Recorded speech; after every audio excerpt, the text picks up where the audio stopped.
জলের দাবিতে পথ অবরোধ গ্রামবাসীদের। পানীয় জলের দাবিতে পথ অবরোধ করে বিক্ষোভ গ্রামবাসীদের। বৃহস্পতিবার সাত সকালে মালদা নালাগোলা রাজ্য সড়কের আইহো বাসস্ট্যান্ড সংলগ্ন এলাকায় প্রায় এক মাস ধরে পানীয় জল নেই। আইহো অঞ্চলের ভরপাড়া এলাকায় গ্রামবাসীরা জানান, প্রশাসনের আধিকারিক থেকে শুরু করে গ্রাম পঞ্চায়েতের প্রধান সহ পিএইচপি দপ্তর সহ বিভিন্ন দপ্তরে জানিয়ে কোনো কাজ হয়নি বলে অভিযোগ।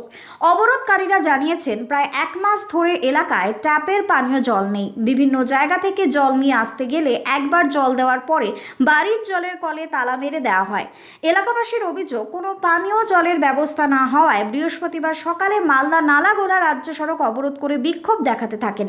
তাদের দাবি, প্রশাসনের তরফ থেকে যতক্ষণ এই জলের সমস্ত সমাধান করা হবে ততক্ষণ পথ অবরোধ ওঠানো হবে না। অবশেষে খবর পেয়ে ঘটনাস্থলে ছুটে আসে হাবিবপুর থানার পুলিশি আশ্বাসে ভরপাড়ার গ্রামবাসীরা অবরোধ তুলে নেন। প্রায় 9:30 নাগাদ পথ অবরোধের জেরে সমস্যায় পড়ে মালদা নালাগোলা রাজ্য সরকার যাত্রীরা এবং বিভিন্ন অফিসে যাওয়ার মুখেও কিন্তু সবাইকে খুব সমস্যায় পড়তে হয়। মালদা থেকে বিশ্বজিৎ মণ্ডলের report, target Bangla news.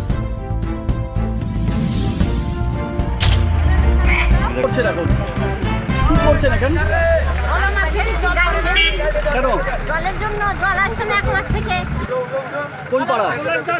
Bharpara, আইও ভরপাড়া। কেন জল আসছে না?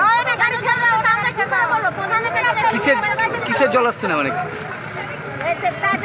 ট্যাপ লাইনে জল আসছে না। কিসে জল আসছে না? কি কাজ বলছি আমি গাড়ি ঘেরবো, রাস্তা বলো, রাস্তা করছেন? তারা কি বলছে? তারা বলতে করে দেবো, আর তো করে না। কবে ভুগছেন? এক মাস। এখন কি চাইছেন? আমরা জল চাই, আমরা কিছু চাই না, শুধু জল চাই। শ্রমিককে তো বলেছে, শ্রমিক প্রধানকে তো বলেছে। আপনার নাম? মানে সন্ধ্যা হালদার। ভালো হবে না, দারুণ ছবি আছে। কি দিব ওটা ছবি?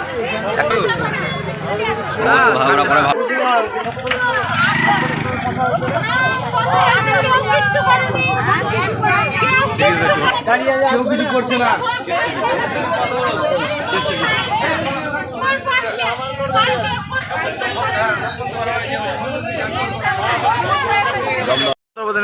আমরা পথ অবরোধ করছি জলের জন্য। এক মাস থেকে আমরা জল পাচ্ছি না। কোন এলাকা? হ্যাঁ, কোন এলাকা? ভরপাড়া। কি জন্য পাচ্ছেন না? এখন কিসের জন্য পাচ্ছি না বলতে পারবো না, কিন্তু এখান থেকে আমরা জল পাচ্ছি না। এক মাস থেকে জল পাচ্ছি না। আর কোথা থেকে জল নিয়ে আসবো? এক বেলা না খেলেও আমাদের চলে যাবে, কিন্তু জল না পেলে আমাদের চলবে না। হ্যাঁ, পথ অবরোধ করেছি। কোথায় করেছেন? এখানে। কোন জায়গায়? আইও ভরপাড়ার সামনে। আপনার নাম কি? হ্যাঁ, সঞ্জয় শাহ। কবে থেকে জল পাচ্ছেন না? এক মাস থেকে। জলের জন্য কোন জায়গাটায়? ভরপাড়া। হ্যাঁ, কি সমস্যা হচ্ছে কতদিন ধরে? এক মাসখানের কাছে অল্প করে জল পড়তো, সে জল পড়তে পড়তে এখন মানে একদম বন্ধ হয়ে গেছে। কবে থেকে বন্ধ রয়েছে? বন্ধ হয়েছে প্রায় 15 দিন হয়ে গেল। প্রশাসনে কাউকে জানিয়েছেন? সবাই জানে, হাফ প্রধান প্রধান আমাদেরকে বলা। জানিয়েছেন? হ্যাঁ, বলি। যে কোনো সময় ওদের সিদ্ধান্ত নেয়। তো এখন কি করছেন আপনারা? কি চাইছেন এখন? জলের অবস্থা কিছু চাই না, আমরা জল চাই। আপনার নাম? নাম বলে প্রতিমা স্যার।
জাম ভাই